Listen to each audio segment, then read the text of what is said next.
Hey guys, we are back with another video. मैं हूं संजीव, ये है राघव। तो हम लोग हाजिर हैं आप सबके सामने एक नई वीडियो के साथ। और ये वीडियो वर्ल्ड अफेयर्स का है। और इस वीडियो का टॉपिक की बात करते हैं। इस वीडियो का टॉपिक जो है ये है IMF begs India to start export. IMF ने भारत के सामने भीख मांगी। बिल्कुल, इंटरनेशनल मॉनेटरी फंड ने मांगी है भैया भीख कि भैया भारत वालों प्लीज एक्सपोर्ट स्टार्ट कर दो, यूं बैन ना लगाओ। मोदी जी दिल पे पत्थर रख के बोला है उन्होंने ये बात। पूरी वीडियो देखेंगे, लास्ट में करेंगे भाई वीडियो पे बात की पूरी कहानी थी क्या और हुआ क्या है।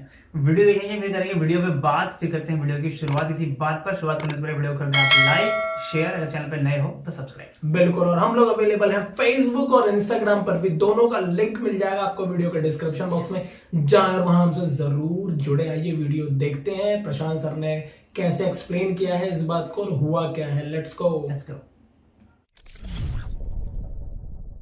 Hello and welcome you all to world affairs. Now Prashant Dhawan. Now जब भी आप सुनते हैं आईएमएफ का नाम तो आप इमेजिन करते हैं कि जो भी गरीब देश हैं, जो इकोनॉमिकली वीक कंट्रीज हैं, वो आईएमएफ के सामने बस गुहार लगा रहे हैं कि प्लीज़ थोड़ा एक्स्ट्रा लोन दे दीजिए, 1 बिलियन 2 बिलियन डॉलर्स। और अब मैं पहली बार देख रहा हूं लाइफ में कि आईएमएफ ने इंडिया को ये कहा है कि we are begging you to start export again. Literally IMF की चीफ ने ये कहा है कि I am begging in front of India. यहां पर आप देख पाओगे, ये आर्टिकल है, I beg India to reconsider wheat export ban as soon as possible. ये कहा है इंटरनेशनल मॉनेटरी फंड की चीफ ने। नाउ आईएमएफ ऐसा क्यों कहेगा? इंडिया अगर गेहूं एक्सपोर्ट ना करे तो आईएमएफ को इससे कैसे लॉस होगा, डिस्कस करेंगे इन डेप्थ इस वीडियो में। मगर आगे बढ़ने से पहले आपसे एक क्वेश्चन पूछूंगा। क्वेश्चन यहां पर यह है कि रिसेंटली आईपीईएफ बनाया गया था, Indo Pacific economic framework for prosperity. तो आपको यहां पर यह बताना है कि कितने देशों ने आईपीईएफ को ज्वाइन किया है। ये है यहां पे आपकी ऑप्शन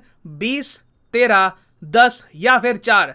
कमेंट सेक्शन में करिए उत्तर। सही आंसर आपको मैं दूंगा वीडियो के अंत में। नाउ आज के समय आईएमएफ की चीफ है क्रिस्टलिना जॉर्जिवा। ये वर्ल्ड इकोनॉमिक फोरम के समिट में गई और वहां पर एक जर्नलिस्ट से बात करते वक्त इन्होंने ये कहा, I would beg India to reconsider the wheat export ban. आपको पता होगा रिसेंटली भारत सरकार ने जो प्राइवेट प्लेयर्स हैं उनके थ्रू वीट एक्सपोर्ट बैन कर दिया है। हाँ, भारत सरकार ने यह कहा है कि अगर किसी कंट्री को इमरजेंसी बेसिस पर वीट चाहिए तो कंट्री टू कंट्री लेवल पर हम वीट एक्सपोर्ट करने को तैयार होंगे। तो आईएमएफ की चीफ यहां पर यह कह रही है कि अगर भारत के एग्जाम्पल को फॉलो करके बाकी देशों ने भी वीट एक्सपोर्ट रोक दिया तो इससे दुनिया भर में जो प्रॉब्लम्स हैं बहुत ज़्यादा बढ़ जाएगी।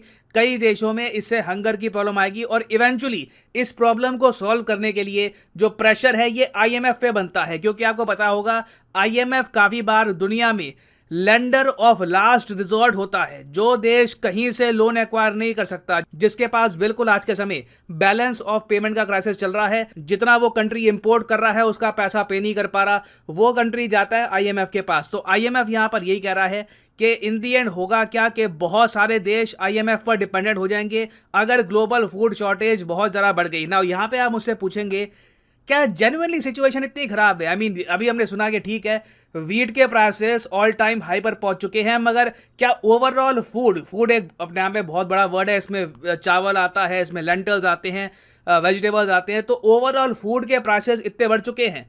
तो इसका आंसर है हाँ, बिल्कुल। दुनिया भर में हम देख रहे हैं कि food prices, food inflation record level पर पहुंच चुकी है। यूनाइटेड नेशंस ने ऑन रिकॉर्ड कहा है कि क्रिपलिंग ग्लोबल शॉर्टेजेस होने वाली हैं। ऑलरेडी ये लोग कह चुके हैं कि पिछले 1 सालों में दुनिया भर में फूड के प्राइसेस 1/3 बढ़ चुके हैं, मतलब कि 33% का बड़ा उछाल देखने को मिला है। और ये उछाल होगा भी क्यों ना। पहली बात तो देखो, जब हम बात करते हैं बेसिक फूड की तो उसमें एक इतना इंपॉर्टेंट ग्रेन है वीट। इसको आप अगर एक्सक्लूड कर दोगे तो फूड की शॉर्टेज तो होगी दुनिया में। और अगर यहाँ पे आपका तर्क ये है कि चलो माना गेहूं की शॉर्टेज है, चावल उगा लो दुनिया भर के कंट्रीज, क्या दिक्कत है?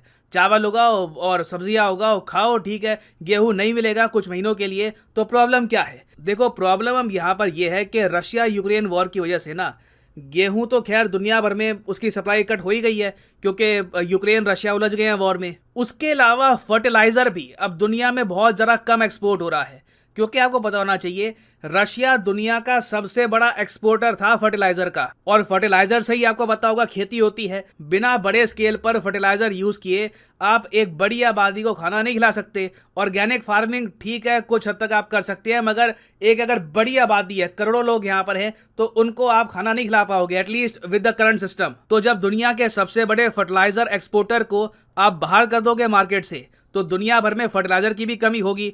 उसकी वजह से अभी हम देख रहे हैं कि ग्लोबल फूड प्राइसेस लगातार बढ़ते जा रहे हैं। प्रॉब्लम सिर्फ ये नहीं है कि जो कंट्रीज खाना उगा सकती है वो एक्सपोर्ट नहीं कर रही, बाकी देश अगर थोड़ा बहुत कुछ ग्रो कर सकते थे तो उसके लिए फर्टिलाइजर भी नहीं है। अब यहां पर मैं ये बोलूंगा, इंडिया ने बीच में क्या किया कि रशिया के साथ एक डील कर ली है बार्टर सिस्टम के अंडर। बार्टर सिस्टम के बारे में आपने स्कूल में पढ़ा होगा। इसमें क्या होता है कि आप करेंसी का यूज नहीं करते। अगर आपके पास मान लो चेयर है, किसी के पास जूते हैं, आप मानते हो कि दोनों की वैल्यू सेम है, तो आप बार्टर सिस्टम के अंडर ट्रेड कर दोगे। तो इंडिया ने भी रशिया को यहां पर यही कहा कि सिंस अभी के लिए ट्रेड में करेंसी का इशू आ रहा है, रूबल को अभी बैंक इतना एक्सेप्ट कर नहीं रहे, तो हम लोग क्या करेंगे कि आपको देंगे टी, मेडिसिन, उसके बदले में उसी की वैल्यू का आप हमको दे दो फर्टिलाइजर। तो भारत में फर्टिलाइजर की कमी नहीं होने वाली। रशिया से फर्टिलाइजर हम इंपोर्ट कर लेंगे। उसके अलावा एक और देश है मिडिल ईस्ट में, बिल्कुल इजराइल के साथ में, जिसका नाम है जॉर्डन। जॉर्डन ने रिसेंटली एक बहुत ही बड़ी इंडस्ट्री स्टार्ट कर दी है फर्टिलाइजर की। तो इंडिया ने जॉर्डन के साथ भी एक स्पेशल पैक्ट साइन कर लिया है, जिससे लगातार इंडिया को फर्टिलाइजर आता रहेगा। अगर मान लीजिए कल को रशिया से कुछ कमी भी आती है तो वो कमी जॉर्डन पूरा कर देगा। मगर जो आज के समय इंडिया कर पा रहा है, बाकी देशों के पास इतने ऑप्शन तो नहीं है। उनके पास तो बार्टर करने का भी इतना ऑप्शन नहीं है। उनके पास ये भी गारंटी नहीं है कि अगर वो बार्टर की ऑप्शन लेके रशिया के पास जाएंगे तो रशिया उसको एक्सेप्ट भी करेगा या नहीं करेगा। इंडिया का केस तो डिफरेंट है। तो इसलिए इंडिया की पोजीशन आज के समय फूड क्राइसिस को लेकर बहुत कंफर्टेबल है। और ये भी मत भूलिएगा, IMF ने रिसेंटली ये कह दिया था कि फूड की इन्फ्लेशन को कंट्रोल करने के लिए गवर्नमेंट को सब्सिडी देनी स्टार्ट कर देनी चाहिए। अब ये काम भी क्या हर देश कर सकता है? नहीं, ऑब्वियसली नहीं कर सकता। ये काम वही देश कर पाएगा जिसके पास बहुत सारा विदेशी मुद्रा भंडार होगा, जो आज के समय रेडी होगा सब्सिडी प्रोवाइड करने के लिए। अब फॉर एग्जांपल इंडिया आज के समय रेडी है। हमने सब्सिडी रिसेंटली दी है पेट्रोल डीजल के प्राइसेस कम करके। और पीयूष गोयल साहब ने रिसेंटली ये भी कहा है कि फूड इन्फ्लेशन इंडिया में मैनेज हो जाएगी, सरकार और सपोर्ट अभी प्रोवाइड करेगी। तो कोई बड़ी बात नहीं है, अभी सरकार की बड़ी अनाउंसमेंट और आए। हो सकता है कि फ्री में ग्रेन प्रोवाइड की जाए या फिर जो फ्यूल के दाम है ये और कम किए जाएं। बेसिकली सरकार आम जनता को सपोर्ट करने के लिए अभी बहुत सारी सब्सिडीज अनाउंस करने वाली है, क्योंकि यही सही टाइम है सब्सिडी अनाउंस करने का। क्योंकि दुनिया भर में अब एक जेन्युइन क्राइसिस खड़ा हो चुका है और हमें अपने कंट्री को उससे बचा के रखना होगा। और ऐसा नहीं है कि दुनिया को इस क्राइसिस से बचाने की सारी जिम्मेदारी इंडिया पे है।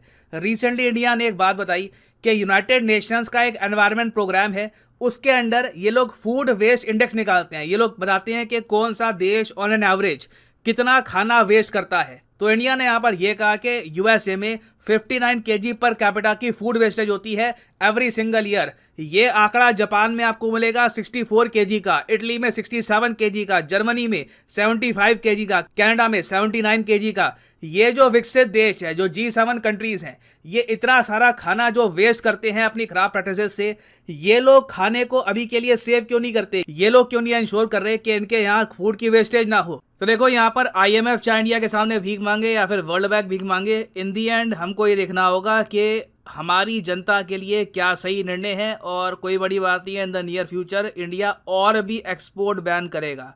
ब्लूमबर्ग में ऑलरेडी इस पर एक आर्टिकल पब्लिश हो चुका है कि इंडिया शायद बहुत जल्द शुगर एक्सपोर्ट पर भी रोक लगा देगा, क्योंकि बहुत सी जो कमोडिटीज़ है दुनिया भर में उसकी कमी महसूस की जा रही है। तो इंडिया आने वाले कुछ महीनों तक, एटलीस्ट 4-5 महीनों तक, जब तक ये फूड क्राइसिस खत्म नहीं होता, कोई बड़ी बात नहीं है कि फूड जो भी हम एक्सपोर्ट करते थे अपने देश में ही रखे in case of any shortage. तो क्या आप यहाँ पर मानते हैं कि भारत की नीति सही है, या फिर आप मानते हैं कि देखिए अब IMF भी गुहार लगा रहा है, कहीं ना कहीं इंडिया को कुछ अपना एक्सपोर्ट बढ़ाना चाहिए? लिखिएगा कमेंट सेक्शन में, मैं जेन्युइनली जानना चाहूंगा आपका ओपिनियन। नाउ वापस आते हैं अपने MCQ की तरफ कि recently how many countries joined the Indo Pacific economic framework for prosperity IPEF। Recently कितने कंट्रीज ने ज्वाइन किया था? सही उत्तर इसका है ऑप्शन बी 13। यहाँ पर आप देख पाओगे 13 देश है, Japan, south Korea, Brunei, Indonesia, Myanmar, Philippines, Singapore, Thailand, Vietnam, Australia, New Zealand, India और USA। याद रखिएगा इसमें आपको चाइना नहीं मिलेगा। एंड फाइनली यहाँ पर मैं ये भी ऐड कर दूं कि आप अगर किसी भी एग्जाम की तैयारी कर रहे हैं, चाहे IIT, JEE, NEET, bank, SSC, UPSC, आप परचेज कर सकते हैं अनअकैडमी के क्वालिटी कोर्सेज। सिंपली जाओ कमेंट सेक्शन में, यहाँ पे आपको मिलेगा link. For example let's say आप प्रिपेयर कर रहे हैं फॉर UPSC, क्लिक करिए UPSC पर और यहाँ पे आप परचेज कर पाएंगे अनअकैडमी का यूनिक कोर्स, जिसमें आपको हैवी सेविंग होती है अगर आप यूज़ करते हैं प्रोमो कोड PD10। मान लीजिए अगर आपके पास अभी है 1-2 साल का टाइम, आराम से आप 2024-25 में UPSC का अटेम्प्ट देना चाहते हैं, तो जो 24 महीने का कोर्स है ये आप कर सकते हैं परचेज। मगर जो प्राइसेस यहाँ पर लिखे हैं ये पे करने की आवश्यकता नहीं है। सिंपली यहाँ पे अगर आप कोड यूज़ करते हो PD10 तो प्राइसेस गिरने यहाँ पर स्टार्ट हो जाएंगे। The prices will just start falling. So use the code PD10 and save money. So इसी नोट के साथ ये है वीडियो का अंत। Thank you for listening and as always God bless you all. तो भाई वीडियो होती है and God bless you all हो गया है सरकार, ठीक है भाई। इस वीडियो की बात करें तो इस वीडियो में आ गया है IMF, इंटरनेशनल मॉनेटरी फंड, जिसने भाई इंडिया को कहा है कि भाई मत करो एक्सपोर्ट पे बैन। किस पे? वीट की बात हुई है इस पे भी। और वीट भाई हम लोग इस पे 6-7 वीडियो बना चुके हैं भाई वीट पे। और बात भाई फिर से वही आ गई। सिंपल सी बात है, देखो IMF क्या करता है कि भाई जो गरीब देश होते हैं, जो इनके अंदर जो भी मतलब एक तरीके से मॉनेटरी क्राइसिस जो आता है, ठीक है, अगर भाई सिंपल सी बात है, अगर उनको वीट नहीं मिलेगा तो उनके प्राइसेस वैसे भी हाई हो जाएंगे, तो उनको लोन लेना पड़ेगा। तो भाई प्रेशर किस पे जाएगा? IMF पे प्रेशर जाएगा। तो ये चीज था इसके अंदर। तो भाई ये वीडियो जो है इसमें बताया है कि इंटरनेशनल मॉनेटरी फंड ने गुहार लगाई है उनकी चीफ जो थी जिनकी शक्ल दिखाई थी, क्रिस्टलिना जॉर्जिवा, कुछ ऐसा ही कुछ नाम था यार, ध्यान नहीं दिया नाम पे, मैं तो बस बात पढ़ रहा था कि बोला क्या इन्होंने। तो भाई उन्होंने बोला है कि भाई भारत जो है एक्सपोर्ट अपना रिकंसिडर करे, जो इन्होंने रोका है। हमने रोका नहीं है भाई, प्राइवेट प्लेयर्स को रोका है। मुझे पता है थोड़ी दिक्कत होगी प्राइवेट प्लेयर्स, क्योंकि भाई जो कम एक चैनल के रास्ते हो रहा है 50 चैनल के रास्ते पहले हो रहा था, तो भाई प्रेशर आएगा गवर्नमेंट पे भी। पर हमको भाई, आप देश कह रहे हो कि दूसरे देशों में प्रॉब्लम आएगी, भैया भारत 135 करोड़ लोग रहते हैं यहाँ पे, और ये यहाँ पे खुद अगर देश निकालो ना तो 50 देश बन जाएंगे यूरोप के। इतना बड़ी जगह है और इतने लोग हैं यहाँ पे, पॉपुलेशन है उसके हिसाब से। तो खुद हम एक कंट्री के अंदर भी बहुत सारी कंट्रियां हैं हम लोग, ठीक है। तो इधर भी देखो कि हम अपना करेंगे तो फिर हम लोग, और हमारी हालत, तुम लोग तो डेवलप्ड हो ना भाई। और वॉर की सिचुएशन किसने पैदा की? आपके पिताश्री अमेरिका, जो इनको कंट्रोल करता है। IMF में भी सबसे ज्यादा उन्हीं का ही योगदान है भाई, WHO में भी उन्हीं का है, WTO में। WHO से डोनाल्ड ट्रम्प के टाइम में शायद वो एग्जिट कर गए थे, अभी पता नहीं रीज्वाइन किया है कि नहीं, शायद कर लिया है। जो बाइडन आया तो उन्होंने रीज्वाइन किया है इसमें। तो ये थी भाई कहानी। और IMF की चीफ ने बोला है कि भैया इंडिया को देखा देखी कई और देश ऐसा ना करें कि बैन लगा दे। भाई उसमें हम क्या करें? उसमें हम कुछ नहीं कर सकते। हमने बोला है कि हमारा रास्ता खुला है, अगर गवर्नमेंट टू गवर्नमेंट रिक्वेस्ट आती है तो इंडिया उसको फुलफिल करेगा। बोला है, ये बात आप समझो और सुनो। मैं ये बात बिल्कुल मानता हूं कि भाई प्राइवेट प्लेयर्स जो करते थे उससे इजीली पहुंच जाता होगा चीज, पर वहां पे ये होता है कि हम लोग जो है डेटा मॉनिटर नहीं कर पाते कि प्राइवेट प्लेयर्स ने कितना निकाल दिया। अभी गवर्नमेंट के थ्रू होकर जाएगा कोई चीज तो गवर्नमेंट स्कैन करेगी, इतना क्विंटल या इतना किलो या इतना टन हमने भेज दिया। अगर प्राइवेट प्लेयर्स के थ्रू जाएगा किसी कंट्री में अगर वही वीट, तो भाई ऑब्वियसली बात है वो वीट का प्राइस वो बढ़ा के बेचेंगे। और क्या बोलते हैं बिजनेसमैन, अगर प्राइस बढ़ा के बेचेंगे तब भी IMF पे प्रेशर आएगा ही आएगा मॉनेटरी का। पैसे नहीं दोगे भाई यार, तो दिक्कत फिर भी आएगी। और मेन दिक्कत आएगी यार, देखो अफ्रीकन कॉन्टिनेंट में, ठीक है, पाकिस्तान के साइड में, और जो देश अपने आप, मेरे को तो पाकिस्तान पे इतनी हंसी आती है ना यार कि ये देश वो था अभी कुछ साल पहले तक जो एक्सपोर्ट कर रहा था वीट, और अब ये इंपोर्ट कर रहे हैं और कह रहे थे हम जाके रशिया से ले लेंगे। ले लो रशिया से, जाओ बेटा, द्वार पे तुम्हें हमारे ही आना पड़ेगा लास्ट में। याद रखना ये बात, कितना भी तुम उछल लो, पिताजी रहते हैं और पिताजी रहेंगे, ठीक है भाई।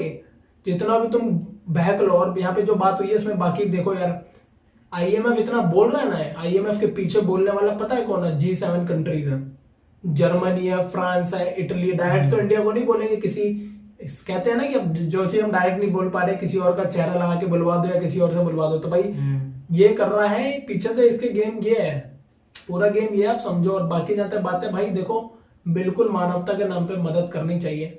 हम चलो हम अपना कुछ रोटी कम खा लेंगे भाई, लेकिन भूखा नहीं मरने देंगे। पर इसका मतलब ये नहीं कि हम रोटी ही ना खाएं, कम कर सकते हैं, थोड़ा बहुत एक्सपोर्ट ज्यादा कर सकते हैं। पर हम पहले, कोई भी बंदा अपना घर देखता है, पहले मेरे घर में होगा पूरा, उसके बाद हम कुछ करेंगे। और आपने सुना ना, साईं इतना दीजिए जामे कुटुंब समाए, मैं भी भूखा ना रहूं साधु ना भूखा जाए। इसमें पहले बात हुई है मैं भी भूखा ना रहूं, पहले मेरे को इतना दो आप, भगवान हमारी इतनी फसल करो कि हम भी, हमारा अपना नीड पूरी हो जाए और फिर हम एक्सपोर्ट भी कर पाए, ठीक है। और बात करें भाई इस सिचुएशन की, तो भाई सिंपल सी बात है, ये सिचुएशन भी अराइज हुई है वॉर की ही वजह से। रशिया और यूक्रेन का जो वॉर है उसकी वजह से अराइज हुई है। और रशिया पे इतने सैंक्शंस लग गए। इसमें बताया गया कि रशिया नंबर 1 एक्सपोर्टर है किसका, फर्टिलाइजर्स का। अब फर्टिलाइजर्स भाई एक्सपोर्ट नहीं कर पाएगा रशिया, तो जो बाकी पैदावार कम हो जाएगी, कहाँ से पैदावार करेंगे भाई? ऑर्गेनिक फूड इम्पॉसिबल है भाई, इतनी बड़ी आबादी को नहीं खिला सकते, ऑब्वियसली बात है, इतनी बड़ी आबादी को नहीं खिला सकते, हम नहीं फीड कर सकते विदाउट फर्टिलाइजर। और प्रॉब्लम आई है भाई वीट की, रशिया पे बैन लगा रखा है, यूक्रेन की वॉर की वजह से खराब है सब कुछ स्थिति, आपको पता है। और फर्टिलाइजर नंबर 1 है यार, उसके बाद आता है चाइना, दोनों से पंगे चल रहे हैं, यूएस के दोनों से चल रहे हैं। अब इंडिया यहाँ से आप देख रहे हो, इंडिया को बोल रहे हैं कि आप क्रिटिसाइज करो रशिया को, अरे रशिया के खिलाफ बोलो, रशिया के साथ ये करो, और इन्हें हेल्प भी फिर इंडिया से ही चाहिए। भाई इंडिया की अगर हम लोग भी यही करने लगे ना तो हमारे देश में भी शॉर्टेज आ जाए, फिर हम IMF पे जाए, पता लगे सिचुएशन तुम्हारी सुनेंगे ना हम लोग, तो इस सिचुएशन में तुम हमें ले आओगे, और लास्ट में जब तुम्हारे पे वो ताकत आएगी ना तो तुम लोग हमको करते हो ब्लैकमेल, पॉलिटिकली अपने हिसाब से तुम लोग कोशिश करते हो कि वो देश तुम्हारे हिसाब से स्टेटमेंट्स दे, और ऐसा तुम पहले इतिहास में बहुत बार कर चुके हो। मेरे पास 50 एग्जाम्पल है इसके। सबसे फेमस जो मैं हर वीट वाली वीडियो में देता हूँ वो PL480 कौन सी स्कीम थी, उसकी आप देख लेना उठा के, इन्होंने क्या किया था यूएस ने। और भाई और सिंपल सी बात है, अगर 2007 में हुआ था ना, 2007 में 2007 में क्या चीज, वीट का शॉर्टेज है इंडिया ने, जब 2004 से 5 के बीच में जब मनमोहन सिंह आए थे, हाँ उस टाइम इंडिया ने इतना ज्यादा एक्सपोर्ट कर दिया था कि भाई ऐसी सिचुएशन हो गई थी कि हमें इंपोर्ट ना करना पड़ जाए दोबारा, खुद के लिए बचा नहीं था भाई खाने के लिए। तो भाई वो सिचुएशन ना आए इस बार, इसलिए इंडिया एक तरीके से भाई प्रिकॉशनरी एक्शंस ले, कम से कम भाई हमारे रिजर्व्स भरे रहने चाहिए, तभी हम दूसरे की हेल्प कर पाएंगे, भाई हमारी खुद की छोटी पॉपुलेशन नहीं है। और आप तो बहुत बोलते हो ना गरीब देश है, डेवलपिंग नेशन है, तो भाई हमसे क्यों भीख मांग रहे हो यार, तुम हमारी हेल्प करो। और मुझे लगता है यही रीजन भी है कि इंडिया पे इतना प्रेशर नहीं बनाया जा रहा, हाँ कि भैया कुछ तो हेल्प कर ही देंगे। भाई बहुत तेज है सब, आप समझ रहे हो बात, पूरी कहानी। इनको देखो, इंडिया का वीट भी चाहिए, इंडिया का साथ भी चाहिए, इंडिया को क्रिटिसाइज भी करना है, इंडिया के साथ रशिया के साथ पंगे भी करवा दो, सब चाहिए इनको। इनके हिसाब से करोगे तो इंडिया बहुत अच्छा है। जैसे इंडिया जवाब देने लगेगा तो इंडिया एरोगेंट हो जाता है कभी। राहुल गांधी जी ने बोला था ना, इंडिया डिप्लोमेट्स कह रहे हैं एरोगेंट हो जाएगा। भाई एरोगेंट नहीं, हम असर्टिवनेस, मेरे को लगता है कि याद हो गया शब्द। एरोगेंस पता है किसकी है? एरोगेंस है यूरोपियन कंट्रीज की और अमेरिका की, मेन अमेरिका यार, सबके पीछे इनकी है, क्योंकि इन्होंने सैंक्शंस लगाए अपने मतलब के लिए। ठीक है भाई, वॉर ठीक है हो गया एक तरीके, लेकिन चलो मान लो कि बाकी सैंक्शन लगा दिए, भाई वीट पे क्यों लगा रहे हो? वीट पे मत लगाओ, सिंपल सी बात है भाई, मजबूरी है तुम्हारी। तुम देख रहे हो, तुम वॉर से, इन लोगों ने वॉर से जितना नुकसान किया, अभी ये लोग पूरे दुनिया में रिसेशन लाएंगे, भुखमरी लाएंगे, उसमें लाखों लोग जब मर जाएंगे ना, लास्ट में पता है क्या होगा? हटाना पड़ेगा। ये रशिया भी जानता है, ये सारी दुनिया जानती है, तो इसलिए दिमाग से काम करने का भाई, ये सब काम छोड़ो, खाने को तो हटा दो, because you can not ignore Russia. तुमसे सही तो पाकिस्तान है, अपने लिए कम से कम भारत से दवाई तो मांगता है, दवाई ले लेता है, सारे बैन है पर दवाई लेता है, पता ही कहीं से मिलेगा नहीं। ये भाई पाकिस्तान इस चीज में तेज निकला यार। रशिया को भी पता था ये बात की ये प्रॉब्लम आएगी भाई, और इसलिए रशिया ने इतने बोल्डली डिसीजंस लिए हैं। उनको पता था कि हमारे बिना दिक्कत होगी, और ये फैक्ट है, होगी ही होगी यार। नंबर 1 प्लेयर कोई एक्सपोर्ट जो करता है उसको तुम बाहर कर दो मैच से, गेम से, आप सोच रहे हो कितना बड़ा ग्लोबल इंपैक्ट आएगा चीजों का। तो भाई ये भुगतेगी पूरी दुनिया, किया धरा है। बाइडन फ्लेशन, सर ने कई वीडियो में जिक्र किया, ये बाइडन फ्लेशन है, ये भुखमरी भी बाइडन की वजह से ही है। मैं तो यही मानता हूँ और मानता रहूंगा। बाकी देखते हैं आगे क्या डेवलपमेंट होती है। बाकी वीट के बारे में आपको देखना, हमारी 6 वीडियो और है, डिटेल में बात करिए हर वीडियो में अलग अलग। तो भाई इस वीडियो में जितना था हमने उतनी ही बात करी है, कोई एक्स्ट्रा फालतू बात नहीं है। आप ना करते हुए हमने वीट की बात कर ही दी, क्योंकि वीट आ गया भाई। 6 से 7वीं वीडियो है हमारी वीट पे, ठीक है। अभी एक वीडियो और थी, वो हम कर नहीं रहे कि यार वीट बहुत ज्यादा हो रहा है, वीट पे बूटी हो रही है हमारी, ठीक है भाई। तो ये थी वीडियो, कैसी लगी आपको वीडियो जरूर बताना। आपका क्या कमेंट रहा है, आपका क्या राय है इस बारे में, जरूर हमें कमेंट सेक्शन में बताएं। तो ये था वीडियो, कैसा लगा आपको वीडियो कमेंट करके जरूर बताना। अगर अच्छा लगा वीडियो तो भाई कर दो लाइक, शेयर, और चैनल पे अगर नए हो तो सब्सक्राइब। बिल्कुल, और हम लोग अवेलेबल हैं फेसबुक और इंस्टाग्राम पर भी, दोनों का लिंक मिल जाएगा आपको वीडियो के डिस्क्रिप्शन बॉक्स में। जाए और वहां हमसे जरूर जुड़े, ठीक है। मिलेंगे आपसे नेक्स्ट वीडियो में, till then take care, bye.